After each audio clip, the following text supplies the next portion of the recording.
guess I knew all along it'd be very wrong for me.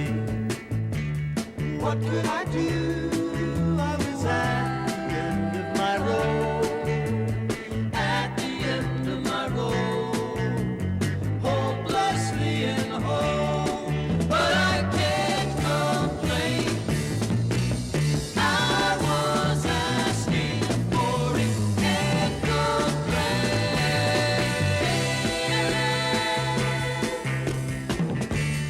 It was so plain that you had to be very bad.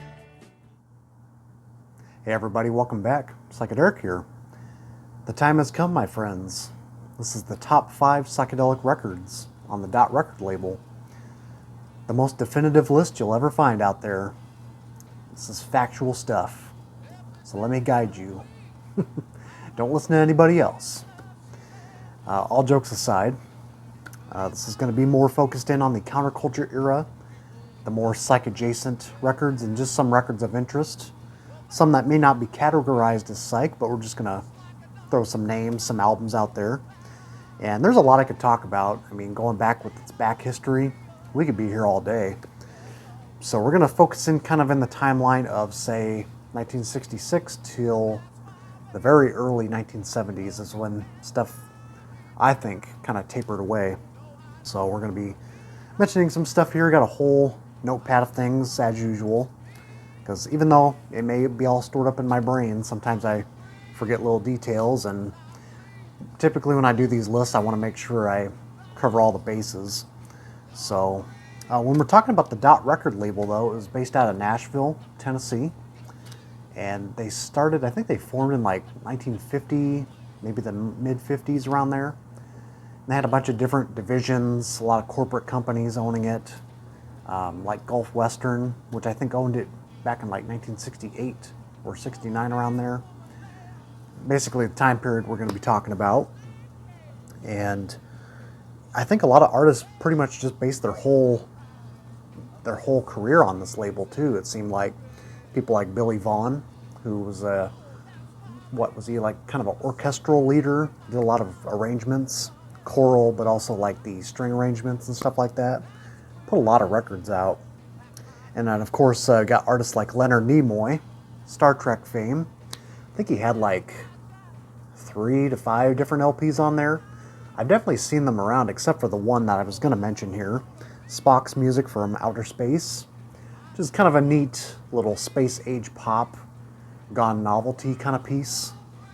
And I know not only him, but also William Shatner made a couple records too, I think. A lot of electronic pieces moving throughout, Moog synthesizer, stuff kind of based around Star Trek, but it's also got some interesting songs. Something I wouldn't listen to every day, but it's an interesting curio nonetheless.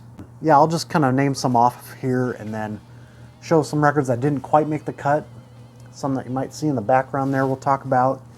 Some 45s. I only got 3 Dot 45s. And then eventually get to the top 5. So, okay, no particular order. Like the Uni label, I kind of listed them from the popularity, but this is kind of scattered all over the place. This is one I used to have, Mint Tattoo. It's got some connections to Blue Cheer. I think it was like a later period Blue Cheer members. Well, these guys went on to join Blue Cheer shortly after in like the late 60s. West Coast based, and of course it's got a very cool gatefold, vinyl Rich you would know. And it's kind of sporadic. The songwriting is kind of all over the place. Doesn't have a lot of very memorable tracks.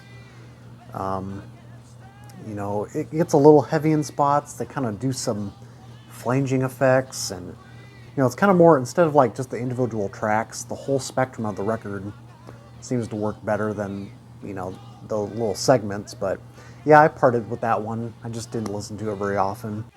Okay, and this next one I also used to own. Their first album, Womb. This came out in like 1968, I think. This is more of a jazz rock, sort of a folk rock band as well. The first half of the debut record's kind of more folk rock oriented. I think it's got a few horn sections, but, you know, very well done. But it's most notable for the side 2, almost full-length track, Happy Egotist, which I've also uploaded on YouTube. It's like a 16, 17-minute track, I think. If you guys like the track DOA by Blood Rock, it's pretty similar in that similar style, the way the story rolls along. It's really good. I've never owned their album Overdub, but it's also kind of in the same vein.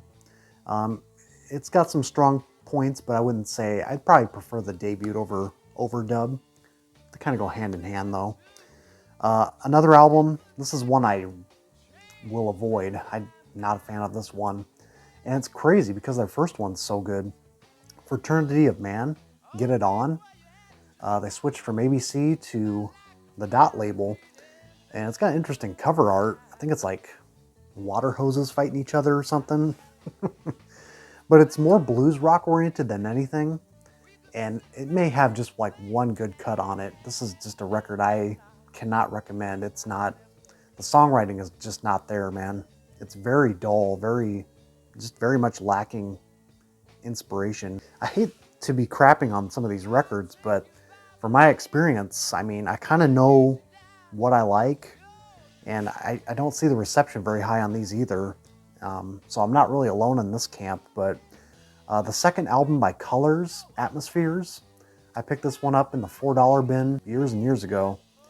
And this is one that has like one good track on it. It's like, the second side, the third track, it's like a heavier cut.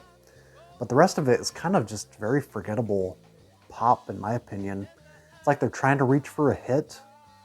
I mean, their first one was kind of like that too, but the first one was much more, just had a better flow, a little bit of a better idea. Seems like the second one, they're just kind of chasing these ideas all over the map and just not sticking to one formula. And then this next one, Buzz Clifford, See Your Way Clear. This is one I don't own, but I probably would pick it up if I spot it for like $5-10. And I think it's a pretty cheap record as well. Buzz Clifford, he was part of Hamilton Streetcar. You got the LP right here. I don't know if he was part of this one or if he was with the, because this is more like a studio project than the actual Hamilton Streetcar.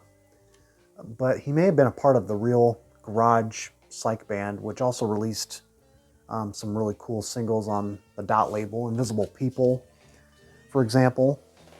But See Your Way Clear, he's kind of doing a more like psych soul kind of thing.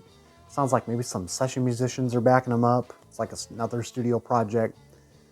Very much in the same vein as this Hamilton Streetcar LP. And he's also the songwriter of a track called ICIM. He does his version on that album, and same as Hamilton Streetcar. And then it would later be picked up by East Side Kids, which also has some association with Hamilton Streetcar there, which was on the Uni label. And then we got Extremely Heavy by Underground All-Stars. This is kind of a studio exploitation produced by Kim Fowley. It's got its moments, but again, the cover art and the titles are very deceiving. It does not match the music entirely. It kind of reminds me of the Mike Deasy albums like Friar Tuck, sort of like that. It's kind of kitschy, but fun, but nothing maybe I would pick it up down the road if I spotted it, but it's not that great. Two Sides of Shantays. They're famous for the Pipeline track, that famous surf rock song. This one, they get a little more, I think it's like their second album, they get a little more kind of garage surf rock on that one.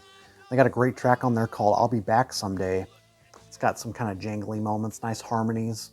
I think half of it is vocals and the other half's instrumental. It's pretty good, pretty collectible as well. I've never seen a copy. Beethoven Soul. This is sort of one of those, again, very short-lived kind of gathering that made this kind of, when Baroque pop was kind of blowing up from, the Left Bank and, the Beatles doing it. Everybody was kind of jumping on board, and again, it's got maybe one or two good moments. It's not psychedelic at all, really, but it's kind of more pop-oriented. And again, I think I've spotted a copy maybe once at a record show one time. I probably would pass on it each time. And then Brian Hyland, he had a couple records on there. Stay and Love Me All Summer, which I hear is pretty good. I've only heard a couple tracks from that one. It's more sunshine pop-oriented. But then he's got one called Tragedy, which I think by that point his pop sounds kind of more saccharine. It's pretty crispy clean, pretty pristine pop. vocal pop driven. But the other one on Uni is a lot better. I think that's the one after Tragedy, if I'm not mistaken. And then featuring Space Rock Part 2 by the Baskerville Hounds. Again, kind of cashing in on the whole, garage scene at the time. It has its moments. I've definitely spotted a copy one time at an antique mall, I think in Hastings, Nebraska or something, somewhere out there. And they wanted like 90 bucks for it. It's pretty collectible. I think the prices it's fetching is not worth it. But it's got some tracks if you want to look them up on YouTube. I doubt they're on Spotify. I don't use Spotify, so I wouldn't know. Anyways, then we got one called What's Happening by Mind Expanders. This is true exploitation, like for old people kind of record. Kind of trying to get hip and be like, hey, Grandma and Grandpa, this is what the kids are into kind of record. It does got some cool fuzz guitar on one track I heard, but the rest is pretty forgettable, very kitschy, hotel lounge, kind of elevator music. You want to avoid that one. It's got a cool cover though. These are ones that are also ones to avoid when you see the covers. Inside Bugsy, Bugsy Maw of the Paul Butterfield Blues Band. I guess he's got some Omaha connections, and I hear he was kind of a creepy dude. I've only heard from different sources, but yeah, Bugsy Maw, he had a couple records on there. One has kind of a blue hue, psychedelic, kind of negative looking photo on there. I've heard bits and pieces of it. That is trash, in my opinion. But the next one is Alexis. Her actual name was Paula Tutmore, or Totmere, and she had one record. I think it came out in '66. Seems to be pretty scarce. It never pops up for sale. I've seen one copy on eBay for like, I don't know, 400 bucks one time. And when you listen to it, it also sounds like one of those things where there's a lot of session work going on behind the scenes. She has a pleasant voice. Kind of reminds me of that, what's her name, that Margot gal on the Bell label. Kind of reminds me of her if she were more of a folky. And but what I've heard is pretty good, but I'm not going to shell out that much for an original. And I think that's about it.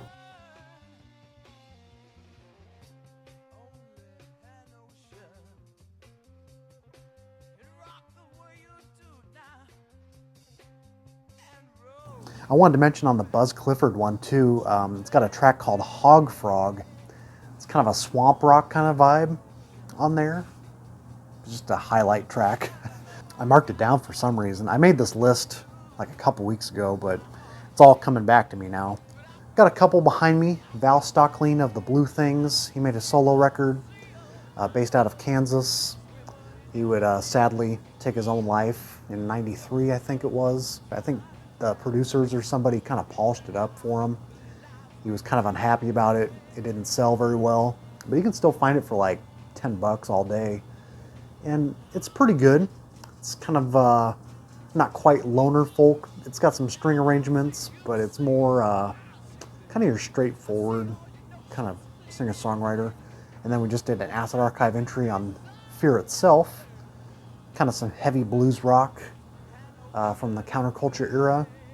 It's got some trippy effects throughout. Go check my video out if you want to hear more about that. And with that said, I think we are ready to show the top 5. Don't show them yet. Well, I actually got to show these singles. This is a band that I kind of wish had a studio album on this label, Doomsday Machine. Ain't Nobody Else on My Mind. This is one of my all-time favorite kind of pop songs. Really love it. Toenails, it's forgettable B-side. I think it's like instrumental. But yeah, check that track out. It's got some cool harmonies going on. A squeaky drum bass pedal. This is also one that I picked up on recently, and this is an all-time favorite sunshine pop kind of track. It's got some association with the Manfred Mann soundtrack. This is Jigsaw Band. It's written by Mike Hugg. It's a track called I Need Your Love. It actually sounds better when it's sped up. Like with the pitch adjustment, I think it sounds better than the actual speed itself. And they got another track, I Gotta Get Me Some Money. It's kind of a more of a mod bass track. And this is also, again, kind of an older style dot label that you typically see before they transitioned into the white-based one. Well, there's actually a black label too. These are promos though. Audition copy of Sanctuary by the Yankee Dollar. Found this at the record show for like $2. City Sidewalks.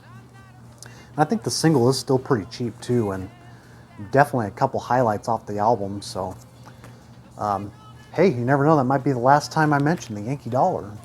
Starting at number 5, we are going to be talking about this one, High on Mount Rushmore. Just take a nice cold look at that glorious album cover. Just speaks volumes, doesn't it? Kind of looks like somebody I know in the VC, but I'm not going to mention any names. Nope, not going to do it. So it's their first record here on High on Mount Rushmore. And yeah, I used to have their second record, 69, which had Toe Jam. I think the last 2 tracks really rocked as well. But it's got one waste of vinyl on that second side. I forget the track, what it's called, but it's like a 8-minute drag of a blues song. This one, however, I kind of like this one for its very stoned out vibe. Some of these tracks, they're just very jagged, very loose. These guys were based out of San Francisco area. They start off with a cover of Stone Free. And yeah, the singer, you know, again, it's going to be for the right person maybe. I don't mind it. It's very shouty, very shrieky. Without No Smog is the second track. I Don't Believe in Statues. As far as the trippy elements go, it's really only circling around one track, which is my favorite off of here, Looking Back, which opens side 2. It's almost a 10-minute track, which has a pretty steady kind of shuffling kind of groove the first 3 minutes. And then it kind of just goes in these different directions with rain sound effects, people whispering, you know, left and right, kind of panning effects. And then there's like this kind of wah pedal freak out in the middle of it. Just kind of circling back to where it started. And it's a pretty good track. Otherwise, they do a medley at the end, Fannie Mae, Dope Song. So this is just a very blitzed, kind of hard-edged blues rock kind of record. And I don't know, I kind of like it, even though, as you guys know, my blues rock fascination, not big on it. This one definitely gets a pass for me compared to the second one. And you can still find this, I think, for about 15, 20 bucks. It's not terribly pricey. I got this one on eBay for like $5. It's a little rough, you know, it's got some splitting going on, but still plays pretty well. And it's kind of a fun, stoned listen. Really dig it. Number 4, getting into more pop territory here. Mentioned them earlier. Colors. This is definitely a step up compared to the second one, I think. And this one's got a couple different variations when it comes to the label design. I think that started printing out with the old stock label design with the older font, as I mentioned earlier, sort of that style. And then they would later do, you know, more like this. Yeah, I found this one. I think this was another eBay grab. It was like $5, really cheap. And I think you can still find this pretty cheap as well. Unless you're looking for a In the Shrink Love Heals promo sticker, or yeah, it's a hype sticker on the front, which doesn't seem to pop up very often. Just love that cover as well. The kind of red hue on there. And this is, if you guys love the Beatles, man, this is very much channeling in those Beatle vibes.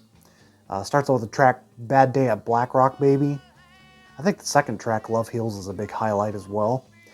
And the track Butterloo's Love Colony, which was also covered by The Moon on Without Earth. I may prefer this version over The Moon, surprisingly.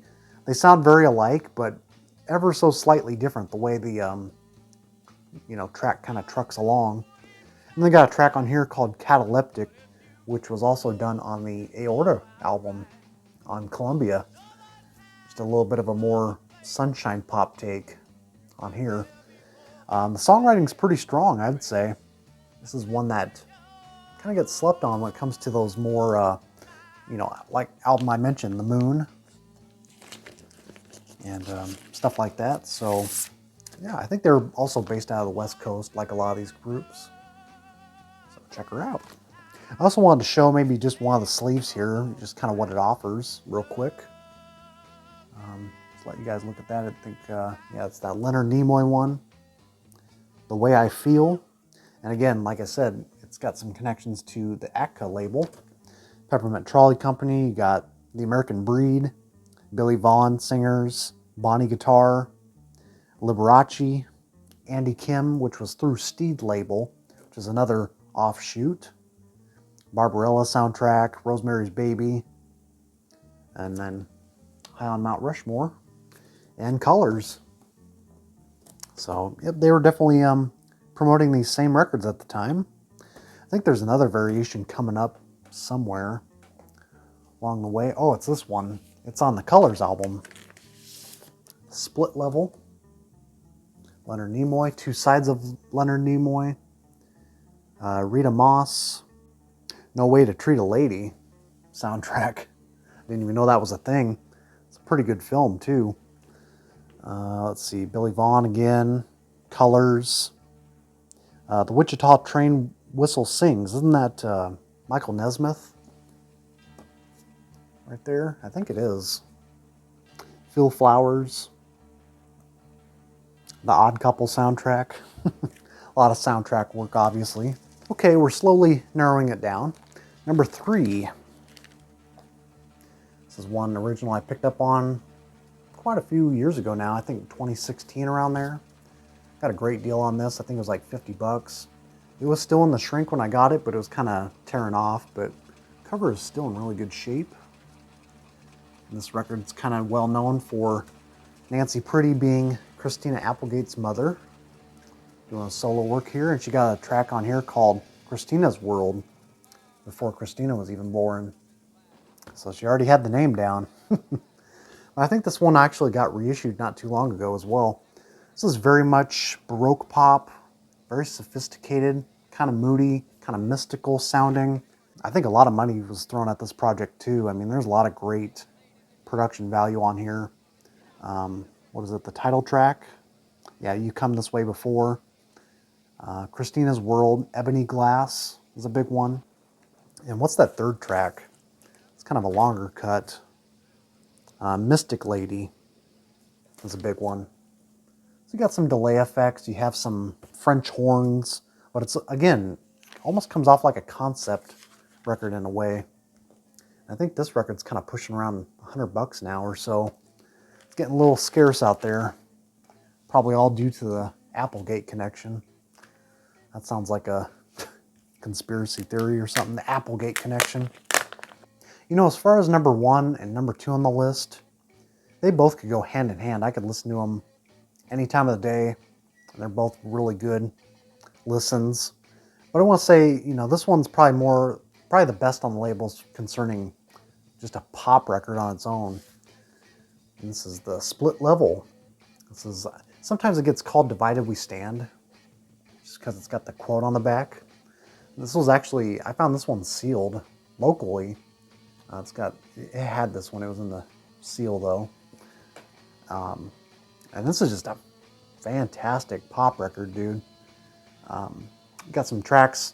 There's like a mini little concept going on between the tracks where they're kind of doing these, it's not chanting, but it's different choral works interspliced in between the tracks. Side 1 may not impress you on first listen, but the whole side 2, starting right off with Right Track, Rose Garden Equipment, Can't Complain, Looking at the Rose Through World-Colored Glasses. That's quite a title there. And I actually used that track on the short, if you guys missed that. That was the track I used. Yeah, and they play 12-string guitar, flute, thumbtack piano, 6-5-4-3-2-1 string guitar, the subtle no-string guitar by Lenny Roberts, and then the volume control, electric sitar. There's a little bit of hints of sitar in the mix too. But as far as the psych meter, the trip meter goes, I mean, it's pretty light. But if you guys love that, early Jefferson Airplane, like pre-Gray Slick era, this is definitely more, I think it's going to kind of rock your world a little bit. This is really excellent, man. Can't complain. Equipment, looking through the rows through world color glasses, definitely boost this record's rep, in my opinion. Again, on the old dot label there. So I think this one came out in maybe 67, 68, around there. Still got this in the original sleeve, how I found it. Mr. Spock's Music from Outer Space. Not a whole lot of hip titles on here for me. The Safaris, Wipeout. Sugar Shack by Jimmy Gilmer and the Fireballs. Lawrence Welk. Nothing else really sticking out to me. Pat and Shirley Boone. So, a lot of options during that time, too. A few of Dot all-time best-selling albums.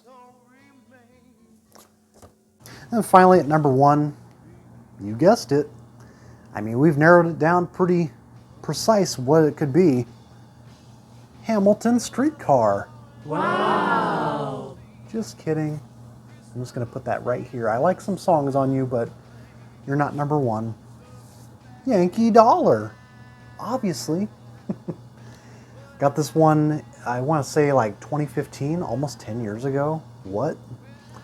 In Las Vegas, of all places. It was like $30, which is a great price for this. And I still kept it. This is excellent stuff, man. Based out of the West Coast, and I forget what town exactly they were from. It was from a city that I was not super familiar with. But I think somewhere around San Francisco or something. It was San something. But anyways, they all went to college together. I think they all met there and kind of put their talents together and formed the band. Somehow lined a contract up and didn't last very long. And they got the male-female harmonies working with this one. It's like got some great organ sounds on here, a lot of warmth to it. Very heavy on the organ, but also very tight harmonic things going on with like tracks like Sanctuary, Live and Let Live, City Sidewalks. Those are like some really great tracks. And then it closes with Johann Sebastian Cheetah. It's got some great fuzz licks on there. They do their version of Let's Get Together. And I should say too, I think there's 3 tracks on here. City Sidewalks, Sanctuary, Good Old Friends. The same songwriting team sent the songs to these guys, but also Hard Water, that record that David Axelrod produced. So they kind of share the same tracks, but this is definitely more West Coast flavored, whereas those are more, they sound West Coast as well, but they're more folk rock oriented. These are kind of more garagey in nature, a little more youthful, more teen oriented. But I imagine these guys were probably around 20 years old or so. But some great tracks on here, and I don't know, I see their single all the time. Wherever I put it. Oh. Yeah, I see this one pop up quite a bit, so I don't know if this got some radio play pretty frequently, like in the Midwest. I don't know. But if I had to narrow down some favorite tracks, I probably already mentioned them. City Sidewalks, Johann Sebastian Cheetah, Follow Your Dreams Away. The closing track, it's like 7 minutes long, it's pretty good. And Sanctuary. Some good slice of pop there. And I don't know what to compare her to, maybe a Nancy Nevins. I wouldn't say exactly, maybe close to Grace Slick, but that's always like, everybody's comparing the female leads to Grace Slick, but I think she's pretty close. It's more of a close, accurate description there. So I got those black labels there. Kind of a simple but cool design. This is just more of what Dot's got. Dot's got it. Hope you guys like the thumbnail I made for this too. I kind of just put all my 45 designs together and made the thumbnail. So that's basically it. I know we kind of covered a lot of ground here. Maybe more than I should have, but I know it's always kind of hard to pack it in with all these records to talk about, the back history and what my thoughts are. But we did it. Finally got it done. And with that said, what should I do next? Epic label? That's a big one. We'll see. We'll put it on halt for a little bit. Once I have more time in the winter time, once I'm cooped in the house, maybe I'll push a few more out. We'll see. But I hope you guys enjoyed. Hopefully you got some new records and new songs to discover with this list. And with that said, I'm going to let you go. Have a nice weekend, and we shall see you down the road.